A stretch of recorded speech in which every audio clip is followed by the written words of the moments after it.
Leonard Vos was a man who walked into every room as if he already owned it. People said he was a genius on the piano, and maybe he really was. But what people noticed even more was the way he carried himself, chin high, eyes sharp, shoulders straight, as if he were floating above everyone else. He had spent most of his life playing in the biggest cities, on the biggest stages, with the brightest lights shining down on him. Standing ovations had become normal for him.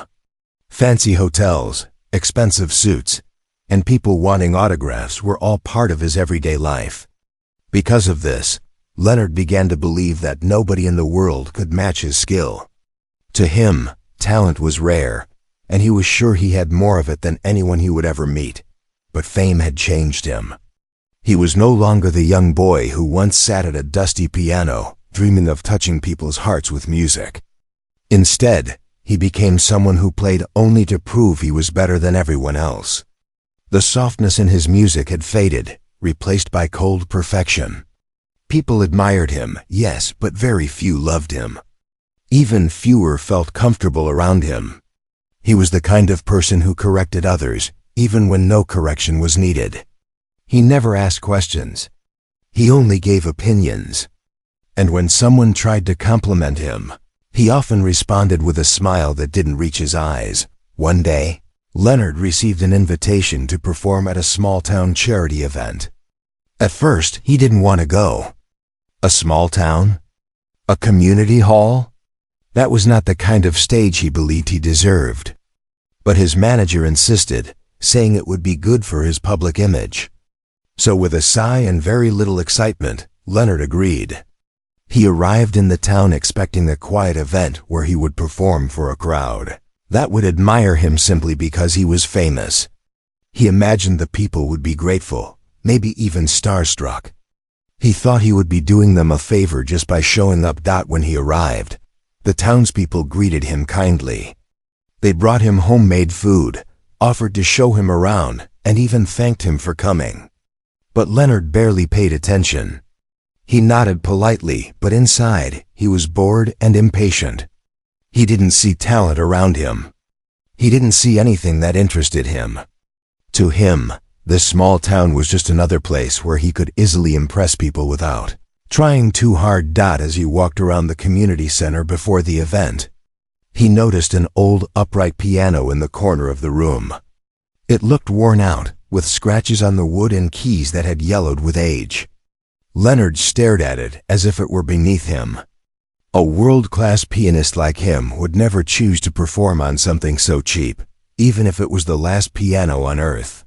He almost laughed at the thought of anyone in the town using it to play serious music. But despite his thoughts, the townspeople looked proud of the piano. They spoke warmly about how many memories were connected to it, how children learned their first notes on it, how old couples danced to its music, and how it brought comfort to people after long days. To Leonard, these stories meant nothing. He was used to grand pianos that shone under stage lights, not simple ones that carried pieces of everyday life, though he didn't say it out loud.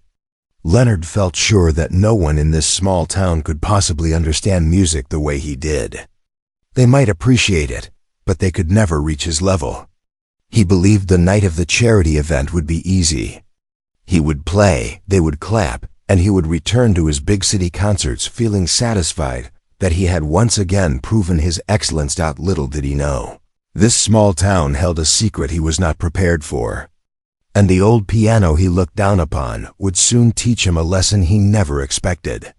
The next morning, Leonard walked through the small town with the same confidence he always carried. He believed the charity event would be nothing more than a polite performance, followed by compliments he didn't really care about. He expected the day to be slow and uneventful. But life has a strange way of surprising even those who think they know everything. In the town library, a few people were gathered around the old piano he had seen the day before. They were speaking softly, smiling in that warm, familiar way small towns often do. Leonard didn't intend to stop, but he overheard something that made him freeze mid-step. "Have you heard Mara play? She's magic. An older woman whispered proudly. Magic? Leonard almost scoffed under his breath.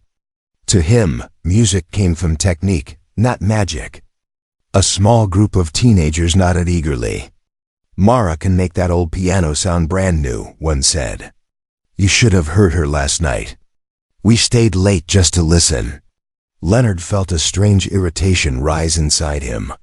He had come to impress this town, yet here they were, talking about someone else. A woman he had never heard of. A woman who played on a piano he thought wasn't even worthy of being tuned. He stepped closer, pretending not to have heard their conversation. Who is Mara? He asked casually, though his tone carried a hint of superiority he didn't bother to hide. The older woman looked at him with bright eyes. Oh, Mara Ellis, she said. She's one of the most beautiful players we've ever had here. She plays wonderfully, a young girl added. You'll hear her at the event tonight, I'm sure. Leonard raised an eyebrow. Has she studied music professionally? There was a pause. Then someone answered, not exactly. She just plays. She feels the music. To Leonard, that was code for untrained. And untrained meant predictable, emotional, and messy. People loved that kind of thing, but he didn't. He believed real talent came from discipline and the mastery of difficult pieces. Emotion was secondary. Still, the townspeople kept speaking of her with such admiration that it bothered him more than he expected. He left the library feeling a mixture of curiosity and annoyance. How could these people compare him, a world-class pianist, with a simple woman who played for fun? Later that afternoon, he found himself at the community center again. A few townspeople were decorating the hall for the evening event. And then, unexpectedly, he heard it, soft notes floating through the air like ripples across water. Someone was playing the piano. The melody was gentle, unpolished, yet strangely captivating. It wasn't technical or grand, it was honest, raw, human, the kind of sound that made people pause without knowing why. Leonard followed the sound until he reached the stage. There, sitting on the old wooden bench, was a woman with simple clothes, hair tied loosely behind her, and eyes completely focused on the keys. She didn't even notice him. She was too absorbed in the music to see anything else. When she finally finished, she looked up and found Leonard staring at her. Oh, she said softly. I didn't know anyone was listening. Her smile was small and sincere, the kind of smile people give when they have no idea they are being judged. So you're Mara, Leonard said. His voice was calm, but inside he felt something he had not felt in a long time, uncertainty. Yes, she replied. Welcome to our town, Mr. Voss. Her politeness should have softened him, but instead it irritated him. He felt challenged simply by her presence, even though she had said nothing challenging at all. You play. Simply, Leonard said, choosing his words carefully. Mara didn't get offended. She just nodded kindly. I play what I feel. That's all. Her answer annoyed him even more. She wasn't intimidated by him. She wasn't trying to impress him. She wasn't trying to compare herself to him. And somehow that threatened him more than any rival pianist ever had. Before he could stop himself, the words slipped out. Would you care for a friendly piano duel tonight? Since everyone says you are the best in town. The room went silent. Mara blinked, surprised. The challenge was unexpected and unnecessary. But after a moment, she smiled gently and said, if that's what you want. And just like that, the duel was set. Leonard walked away confident. Mara walked away calm. Only one of them realized that something extraordinary was about to happen. And it wasn't Leonard. The news of the piano duel spread through the small town faster than anyone expected.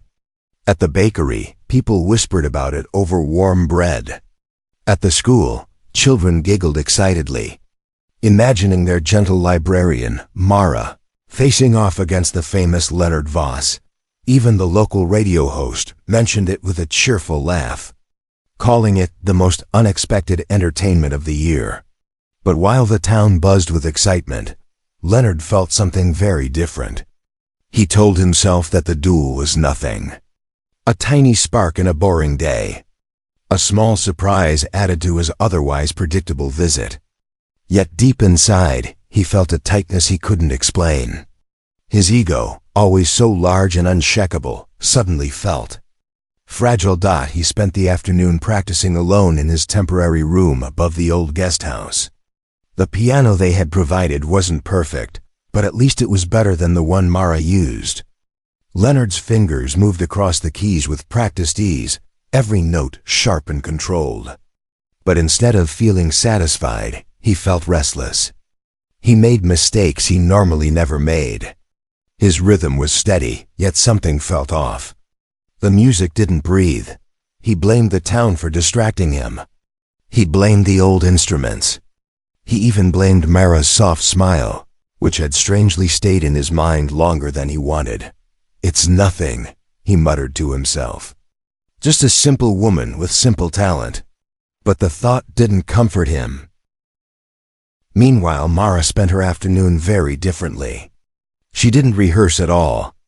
Instead, she helped the community center volunteers arrange chairs and decorate the hall with handmade banners. She laughed with the children who followed her around, asking curious questions about the duel. She checked on the old piano, gently polishing its keys as if it were an old friend preparing for a big night. Many people urged her to practice, but she only shook her head and said, "If I practice now, I might lose the feeling. Tonight, I want to play from the heart."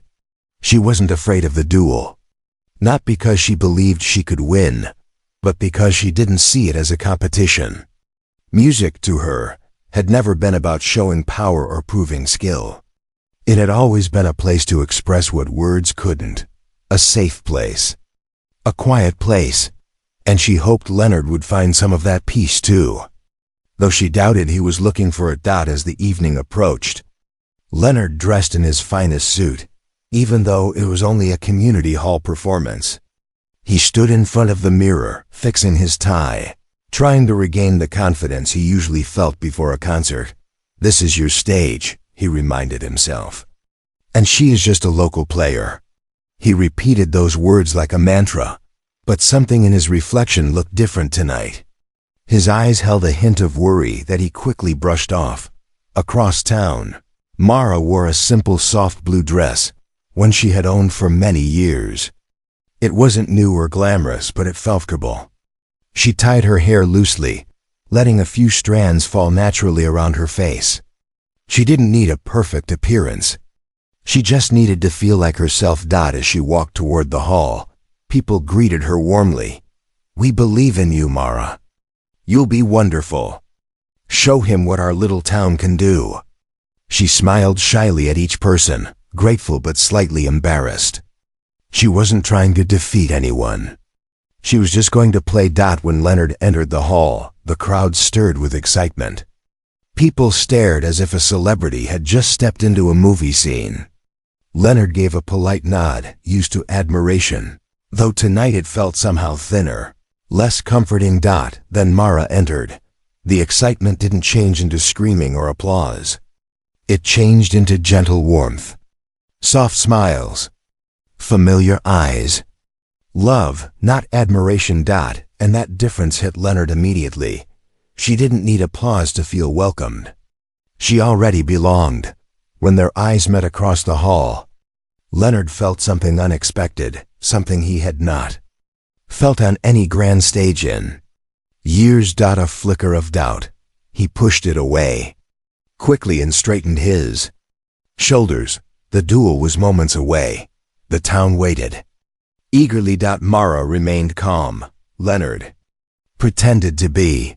Neither of them knew the night ahead would change both of their lives, one through humility, the other through courage. As the evening sun dipped behind the hills, the town's community hall glowed warmly with strings of soft lights. People began gathering outside long before the doors opened. They chatted excitedly, carrying homemade snacks and folding fans, ready for a performance they knew would be remembered for years. Inside, the wooden stage was polished, and the old piano waited, as patient as a loyal friend who had seen countless stories unfold. Leonard arrived early, hoping to practice one last time on the stage piano. But when he walked inside, he found a small group of volunteers arranging chairs, and the piano closed tightly as if guarding its secrets. When he asked if he could play, one of the volunteers apologized kindly. "We're saving the piano for the event, sir. It needs to stay tuned and rested." Rested? Leonard almost laughed. Pianos didn't need rest, pianists did. But he forced a smile and stepped away. He didn't want to appear difficult, though irritation prickled his nerves like tiny needles with nothing else to do. He went backstage and began practicing on a silent keyboard someone had left there. The keys made no sound, but the movement of his fingers gave him a small sense of control. He repeated every fast run and complicated phrase he planned to play that night, the kind of pieces meant to impress an audience by their difficulty. He wanted to show the town the sharp brilliance of classical technique. He wanted them to look at him and forget about Mara completely, but the more he practiced, the more tense he felt. His fingers moved quickly, but not smoothly. His shoulders were stiff. His mind kept drifting to the memory of Mara's calm smile and the soft music she played that afternoon. "Why am I thinking about her?" he muttered under his breath. Meanwhile, Mara spent her time moving slowly through the hall, checking on people, offering help where needed. She wasn't nervous, at least not in the traditional way. She cared about the event, not the competition. She cared about giving the town a beautiful moment, something to enjoy and remember. Several people asked if she wanted to warm up. But Mara shook her head. "If I practice now, I'll start thinking too much," she said. And thinking is the enemy of feeling. Her answer left people smiling. Even if they didn't fully understand it, the truth was, Mara's preparation looked nothing like Leonard's. Instead of rehearsing, she sat near a window and listened to the rustle of leaves and distant laughter from outside. She watched families arrive together, parents holding their children's hands. She let their joy settle into her heart, knowing it would flow into her music later. When the sun finally disappeared, the hall filled to the brim. Every seat was taken, and some people even stood in the back or leaned against the walls. The air buzzed with excitement, but also with a strange mix of curiosity and loyalty. People admired Leonard's fame, yes, but they loved Mara's spirit. Backstage, Leonard took a deep breath and straightened his jacket. It was almost time. He stepped forward when the announcer invited him onto the stage. The applause was loud, respectful, and full of enthusiasm. Leonard smiled confidently, bowing just like he did in grand concert halls. But something inside him felt slightly hollow. The claps were warm, but not as passionate as he was used to. They felt polite, not reverent. Still, he pushed the thought aside. He sat at the piano with perfect posture, letting his fingers hover dramatically above the keys before beginning his piece. He chose a difficult, classical composition, fast, showy, technically demanding.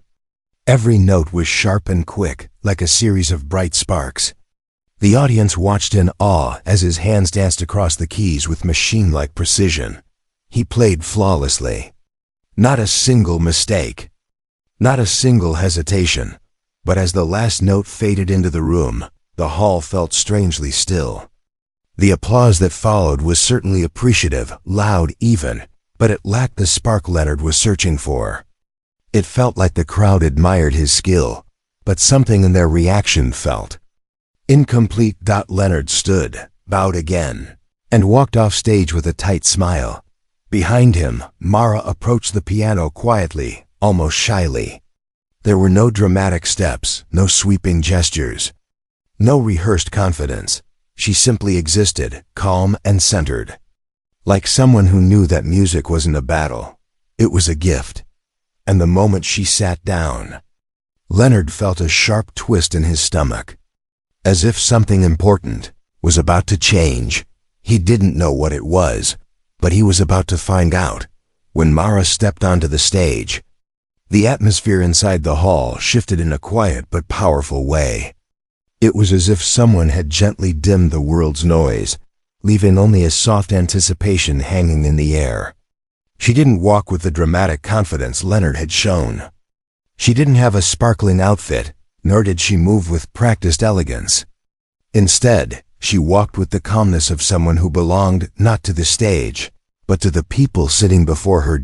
Many in the audience smiled warmly, whispering encouragement as she passed. Children waved. Elderly folks nodded proudly. Mara's cheeks glowed a gentle pink, touched by the affection she received so effortlessly. Leonard watched from backstage, his arms crossed tightly across his chest. He told himself that he wasn't jealous.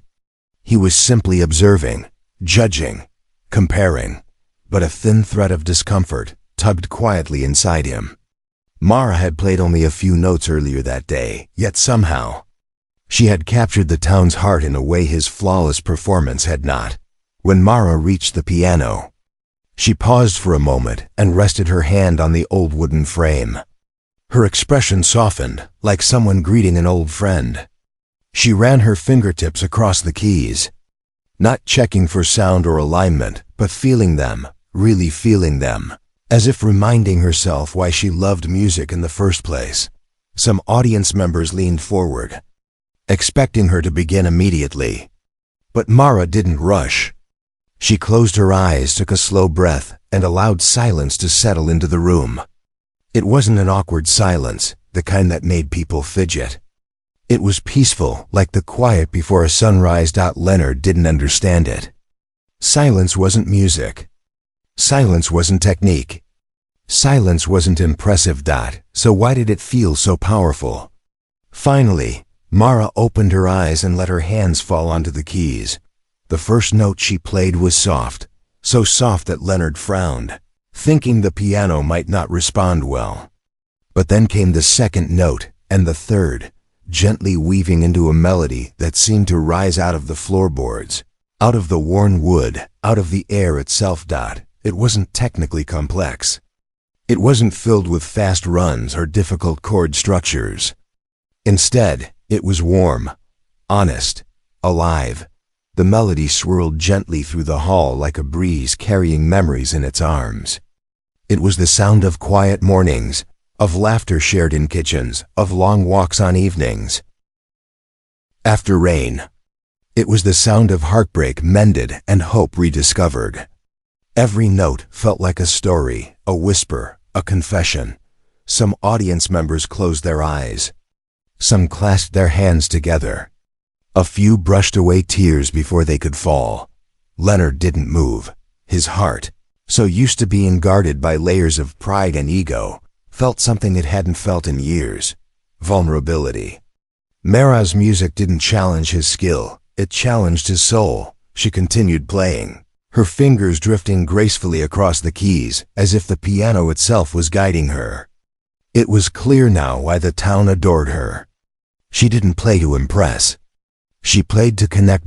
With every rise and fall of the melody, Leonard felt a strange ache spreading through him. It wasn't pain. It wasn't envy.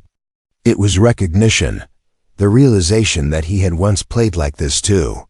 Before fame. Before pressure. Before perfection replaced passion. He remembered a time when music had been his escape, not his weapon. A time when he played to feel, not to win. But that boy was buried somewhere under years of competition and criticism. And now, standing backstage, watching Mara pour her heart into each note, he felt the old longing return like a forgotten memory knocking gently on a locked door. The final notes floated out like a sigh, soft and peaceful. When the melody faded, the hall didn't erupt in applause right away. It stayed silent. A good silence. A grateful silence.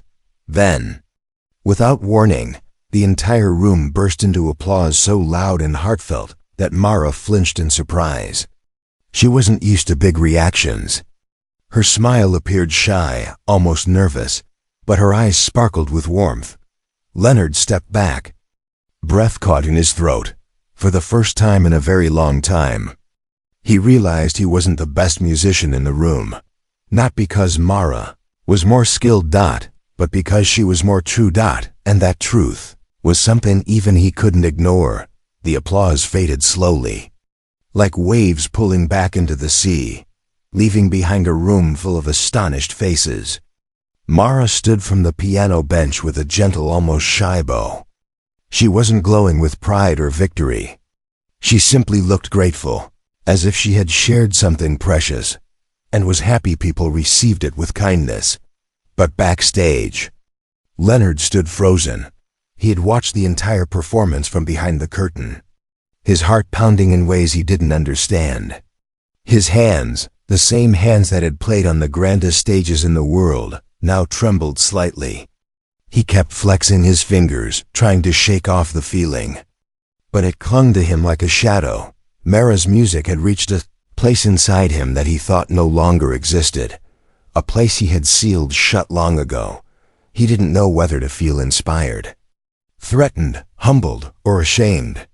For someone like Leonard, who had built his entire identity around being the best, the confusion was almost unbearable. He stepped away from the curtain and paced in small, restless circles. His mind swirled with thoughts he didn't want to face. How is this happening? She didn't even use complicated techniques. She didn't play anything difficult. She just played. And yet, that was exactly what unnerved him. Mara had played with heart, something he hadn't done in years. Suddenly, he heard footsteps approaching. He quickly straightened his jacket and wiped his palms against his sides. A part of him expected someone to come backstage and praise him, reassure him, remind him he was the star. But it wasn't praise that arrived. It was Mara. She peeked around the curtain with a soft smile. "Leonard? Are you all right?" Her voice was gentle, caring, not victorious, not proud, not mocking.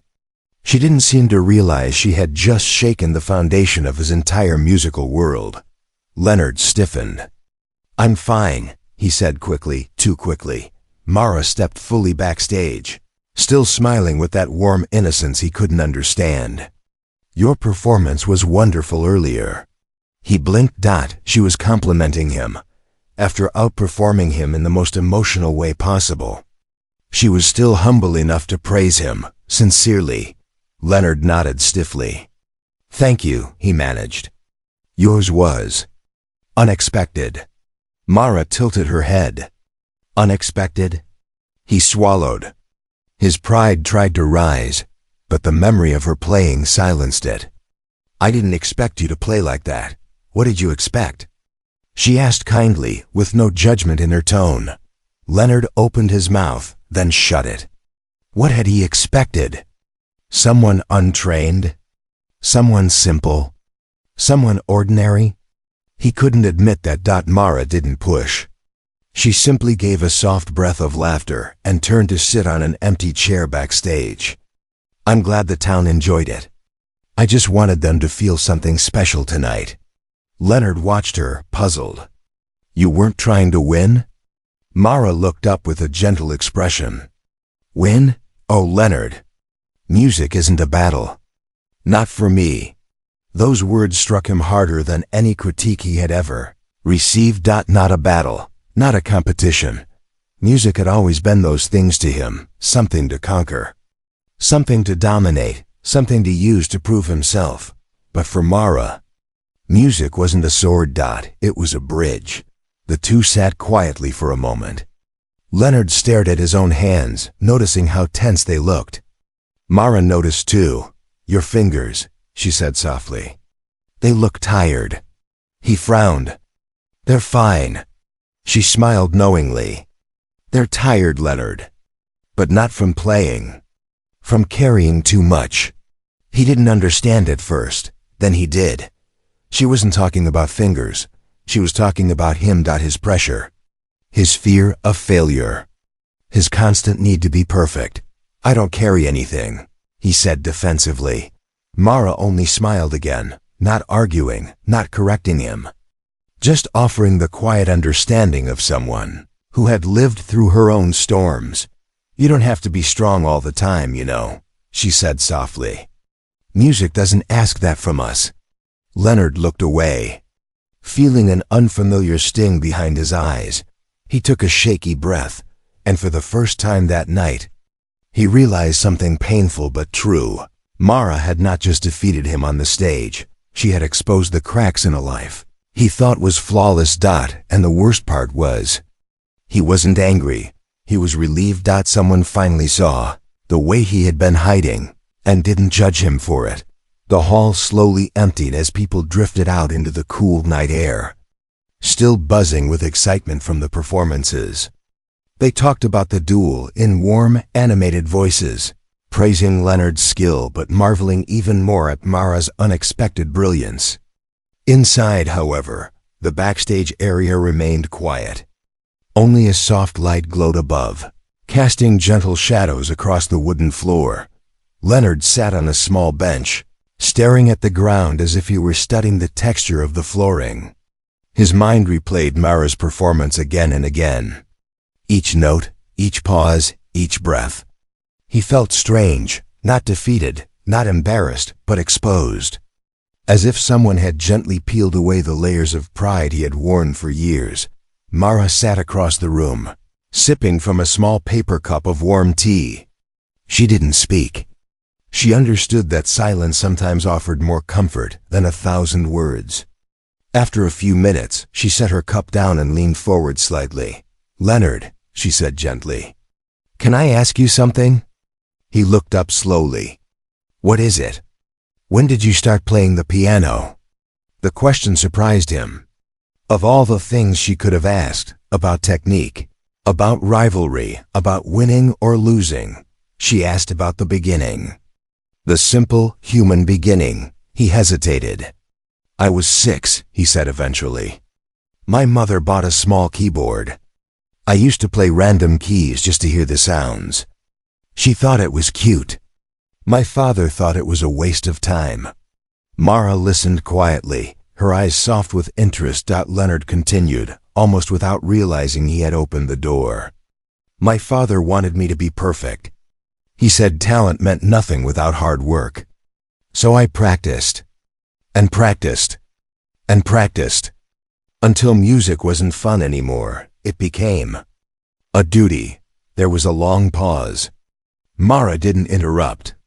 She simply let his words settle, like dust finding its quiet place in sunlight. "When I became famous," Leonard said slowly, "people started expecting things from me. Excellence, perfection. They wanted flawless performances. And I gave them that." He clenched his hands together. "But somewhere along the way, I forgot why I started playing. I forgot the joy." Mara nodded gently. "It's easy to lose the heart of something when it becomes heavy." Her simple words felt like a gentle hand touching an old bruise. Leonard looked at her carefully. "What about you? When did you start playing?" Mara smiled, small and nostalgic. "I was 10. My grandmother had an old piano in her living room. It was missing a few keys, and some notes sounded funny, but I loved it anyway. I used to play for her in the evenings. She always said music was like sunlight, even a little could warm a whole room." Leonard watched her expression soften at the memory. "But you play like someone who's trained," he said. "Like someone who studied seriously." Mara's smile faded into something quieter, deeper. "I did study. I went to a conservatory for a few years. I was considered one of their best students." She paused. "But I left." Leonard leaned forward, surprised. "You left? Why?" Her eyes lowered. For the first time, her calmness wavered slightly. "My mother got sick. Very sick. She needed care, and I couldn't stay. Music wasn't more important than her." Leonard's chest tightened. He hadn't expected such a simple, powerful truth. "I took her home," Mara continued softly. "And when she passed," Her voice broke just a little, but she steadied it. I couldn't return to that world. Too many memories. Too much pressure. Too much comparison. So I stayed here, playing only when I felt ready, not when others demanded it. Leonard stared at her, stunned by the mixture of sorrow and strength in her story. She had walked away from greatness, not because she lacked skill, but because she chose love over ambition, compassion over fame, and that choice had shaped the way she played. Her music wasn't sharp or polished like his. It was warm, alive, deep, created from both joy and pain. Leonard swallowed hard. I've been chasing applause for so long. I forgot what real music feels like. Mara met his eyes gently. It's never too late to remember. Her words reached him with a softness that shook him more than any harsh lesson ever had. For the first time in years, Leonard didn't feel like a master pianist. He felt like a student again. And Mara, the simple woman he once underestimated, was the teacher he didn't know he needed. The night outside had grown quiet, with only the soft hum of crickets filling the darkness. Inside the hall, the lights were dimming and volunteers were beginning to stack chairs. But in the backstage area, time seemed to pause for Leonard and Mara, as if the world knew their story wasn't finished yet. Leonard sat in silence for a long moment, absorbing everything Mara had shared. Her story, her loss, her gentle strength. It all wrapped around him like a warm, unfamiliar blanket. He felt something shift inside him, something subtle but powerful. Something that felt like the cracking of a heavy shell he had worn for far too long. Finally he spoke. Mara, I owe you an apology. She blinked, confused. For what? For underestimating you. For challenging you out of pride, and, his voice softened, for forgetting what music is really about. Mara's expression warmed, but she didn't rush to forgive. She didn't need to. Forgiveness was already in her eyes, gentle and easy. Leonard, we all forget sometimes. Life becomes loud. It's okay to start again. Those words settled into him like healing balm. It had been years since anyone spoke to him without expectation, without judgment, without wanting something from him. Mara simply saw him, not as a star, not as a winner, not as competition, but as a human being. Outside, the last of the audience left the hall, laughing softly as they walked down the street. Inside, darkness deepened, broken only by a small lamp glowing in the corner. Mara stood up and stretched lightly. Come with me, she said. Leonard hesitated. Where? To the piano. The piano? After everything? He wasn't sure he wanted to play again so soon. His pride still felt bruised, but Mara's smile created a strange pull he didn't resist. She sat on the bench first and patted the space beside her. Sit, he did. The piano felt different now. Not a tool for proving greatness, but a quiet companion waiting patiently. Mara didn't touch the keys yet. Instead, she said, play something small. Something you love. Not something difficult. Not something perfect, just something that reminds you why you began. The request left him breathless. He tried to think of the right piece. But every polished composition, every competition piece, every technically brilliant arrangement faded from his mind. Instead, something simple rose to the surface, the melody he had played as a child.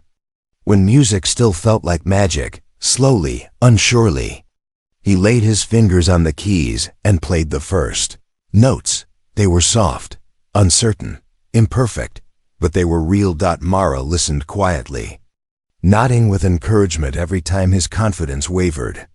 As he continued, the melody grew warmer, steadier. A memory filled his chest, his younger self, sitting in a small living room, smiling at the sound of each note. When he finished, Mara didn't clap. She didn't praise. She just smiled, eyes shining. That, she said softly, was beautiful. Leonard exhaled shakily, surprised by how emotional he felt. I haven't played that in years. And yet it was still inside you, she said. Music doesn't disappear. It waits. They sat close, sharing a silence that felt more meaningful than words. Leonard finally turned to her. Mara, if I ever go back to playing seriously, I don't want to play the way I used to. I want to play like yourself, Mara finished gently. He nodded. Then do that, she said simply. The world needs truth more than perfect fingers. He stared at her with gratitude, realizing she had given him more than inspiration. She had given him a second beginning, a rare gift in a world obsessed with perfection.